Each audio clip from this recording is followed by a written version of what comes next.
Guys, the news is here. It's just been announced. Amorim is now the Manchester United manager. Erik ten Hag has been given the sack. Ruud van Nistelrooy comes in, holds the fort, holds the reins, and now Amorim comes in on his high horse to take over the reins and lead Manchester United.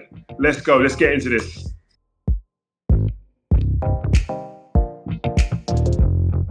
Let's get started, man. And I think that we're looking at a new manager coming in. I think before that, Rúben Amorim, I think he's been a name that's been talked about for many a club recently. And Man United seemed to be in the hot seat for a manager that was fairly sought after by some of the top clubs.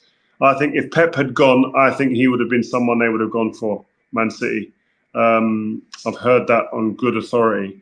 But what I would say is that, listen, Ruud van Nistelrooy has come in. Erik ten Hag's been given the sack. He's seen things behind the scenes. He tweaked a few things in the game against Leicester, and it was a team that you looked like, whoa, they were vibrant, energetic, players playing to a standard that's almost or near to a standard we're expecting them to play to. There was that energy about the place. What is that? Because there's a new person in charge and you get that little bounce? I don't know, but I don't think it reflects greatly on the players either, but it doesn't reflect any better on Erik ten Hag as well. But I've been speaking to a few people here. Oh, do you think they'll give it to Ruud now? Or do you think Ruud will be disappointed? Ruud will be disappointed. He wants to be the manager of Man United, I'm sure. He's in the hot seat now and thinks, you know what, I'll do my best. Will I get it? I don't know, probably not. But I'll give my best because it's Manchester United and I love the club. But what I would say is that Rúben Amorim, I think a lot of people, I think, and I've seen, well, what's different from Erik ten Hag? He won the league in his country as well. Yeah, there are similarities in that. He's coming from a weaker league, and there are similarities to what Erik ten Hag was doing at Ajax. But what I would say is that he took a club, I think it was like a barren spell of 20 odd years. Couldn't compete with Porto, couldn't compete with Benfica, hadn't got near winning the league. Disenchanted fan base, a lot of turmoil behind the scenes, and he went in there, immediately turned the place upside down. Won the league. I think he's won it twice now in 4 years. Changed the style of football, changed the style of play, changed the expectations of the whole place. And I'm not saying if that's going to be easily mirrored him here at Manchester United because it's a different beast, and I think everyone knows that. But Erik ten Hag didn't have to do that at Ajax. It wasn't a club in absolute turmoil or didn't have a playing style or an identity or whatever. Ajax has always had the identity of the playing style. But yes, he did turn it around, won some stuff there, and was very successful at ten Hag, just like Amorim's being. But I think the biggest difference between the two men, and I say this with as much respect as I can, from what I'm hearing, I'm talking to people that have played for, but also been around as a human. I think the character and the charisma compared to Erik ten Hag will be the big differentiator, will be the big difference. You've got you need someone to come into Man United with the character, the charisma, with the balls to be able to go in there and go, do you know what? I don't care what's gone on here. I see a player in you, and I see a player in you, and I see a playing style that we're going to play that's going to suit all of you guys, or some of you, and some of you ain't going to be involved, and I'm going to tell you you're going to be there. You need someone who's going to be like that. You're going to think, you know what? Oh, I can see something. And don't forget, this is a man that built Ugarte, who's come here, who built a player to be sold for 60 million, by the way. Then he turns up at Manchester United, and I've seen people questioning him already. But the way that this manager is going to play, he plays a three at the back, in possession, 6 high up the pitch as well. Very, very, very, very, very offensive-minded, possession-based, but fluid as well. I've seen him a number of times in Europe, being impressed, but also sometimes against the bigger teams, not so. But that happens. But I would just say, I think he changed the landscape for a football club. That's not easy to do. Don't care what league you're in. It's not easy to do. And I think that there's going to be players in there sitting there because, you know what, this is someone who could change my fortunes at the football club. And I spoke to Nani actually the other day. He said, Rio, whatever you want to talk about tactics or whatever, the players love him. The players play for him. They love him. and they respect him. And I think one of the issues with Erik ten Hag, and what he said about Amorim, he said that Nani said he's very straight and very direct. And one of the problems that Erik ten Hag faced, and which I think didn't help him and probably affected him in the long run, maybe there were inconsistencies with the way there was discipline set out at the football club for some against the others. Ronaldo treated a certain way, or Rashford, Sancho treated a certain way. Maybe Rashford or other players behind the scenes might have been treated another way. But I think you have to have clear lines when you approach these topics and these subjects and these players. Bang, this is it. One rule for all. But I see him getting the best out of someone like a Højlund. He took a guy, Carezi took him from Coventry over there. He scored a hatful of goals, by the way. Made a player out of him.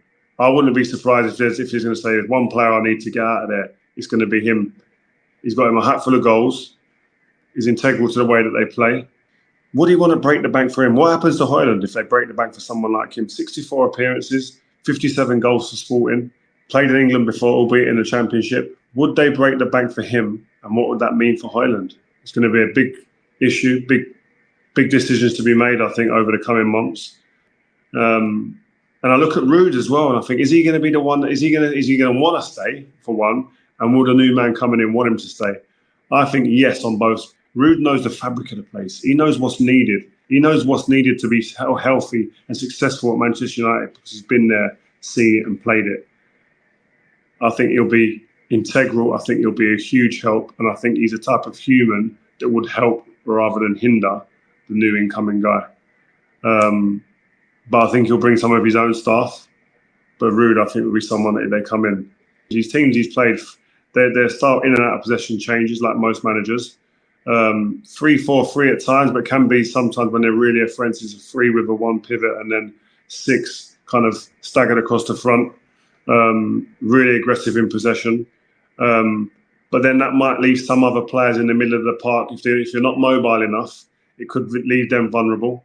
The likes of Eriksen, even Casemiro at times, if there's big spaces and there are big spaces around the place.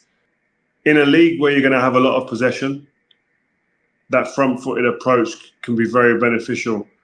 But the big question, will it translate to a team he's coaching in a league like the Premier League, where he's going to have to get the team being dominant in possession over a small period of time of coaching sessions? Can he do that immediately? We'll have to wait and see. And that's what I mean. We need a coach who can implement his tactics and his identity on this team quickly, immediately. We've seen managers do this, but they've done it deservedly. Even Potter, when he was at Brighton. Postecoglou, like it or not, the way he plays his team, they're playing a certain way that suits him. Maresca's come in and done that now.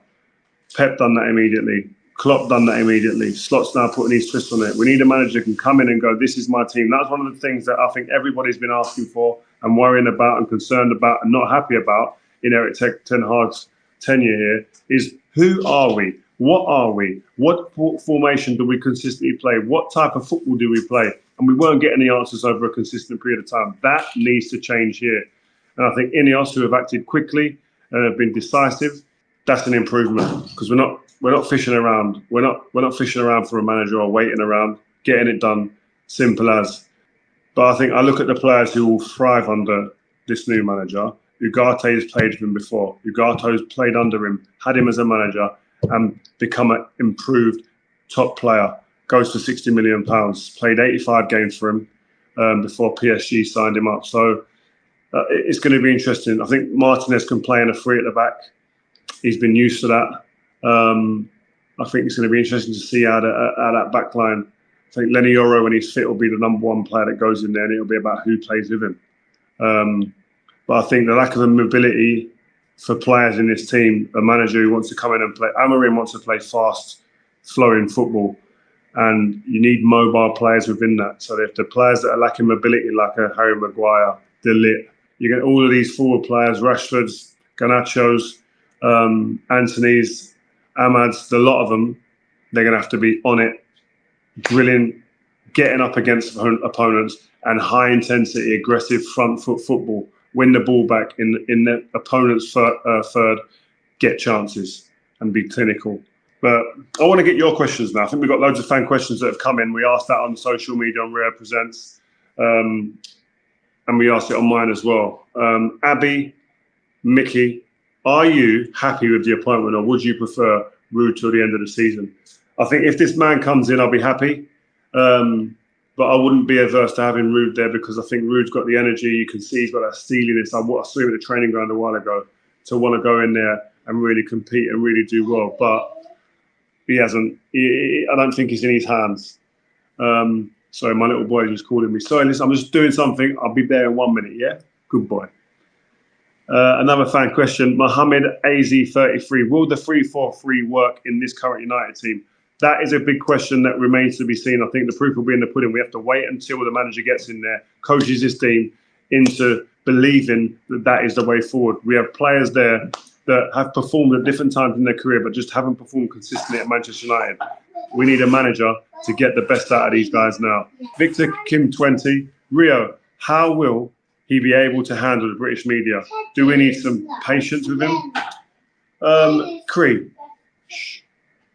That's part of it, and that's what I'm hearing as well. He's very, very good in the media. I think he's very, very direct in the media before, and I think the clearer he is, and the more consistency there is with his messaging, then he'll be fine. Rosie M643. What are his targets for the rest of the season? Do we still expect a top 4 finish, or is it just about improving the style of play and results in general? I think there will be targets to finish in the Champions League positions, but again, also I think it's about getting into a way of playing that everybody can go, you know what, that is us. Proud of that. Can see it every week. That's what I want to see. I think the moment it became wishy-washy and we didn't know what we were getting with the manager, Erik ten Hag and that team, everybody gets disgruntled. Everybody starts panicking and thinking, where are we? What are we? I want to know what a Man United team looks like every week, and I want to be able to go into a game knowing what I'm going to get. Peter and Guru, do you think he is good enough to take on Guardiola and Arteta, or even Slot? Well, right now, who knows? Let him come in the building. We couldn't have answered that question about Slot before a ball was kicked, so we're not going to do that here with Amorim. We're going to wait, let it play out for a couple of months and see how he does, and then I'll come back and answer you, Peter. Way off weird.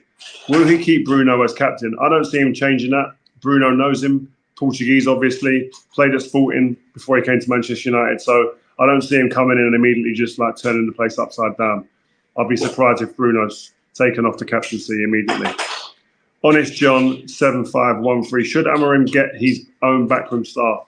I think he should have elements in there and a couple of people, but I, for one, will be championing making sure that Ruud van Nistelrooy stays there. Darren Fletcher in the background as well. Again, someone else who knows the DNA.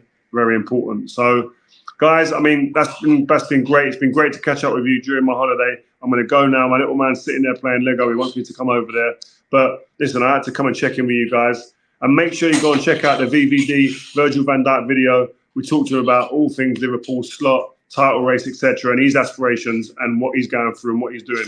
Great interview on the channel. Also, you got the Beckhams, you got the Ronaldos, etc. on there as well. So listen, love seeing you guys. I'll catch you when I'm back. I'm leaving tomorrow. See you soon. Good luck.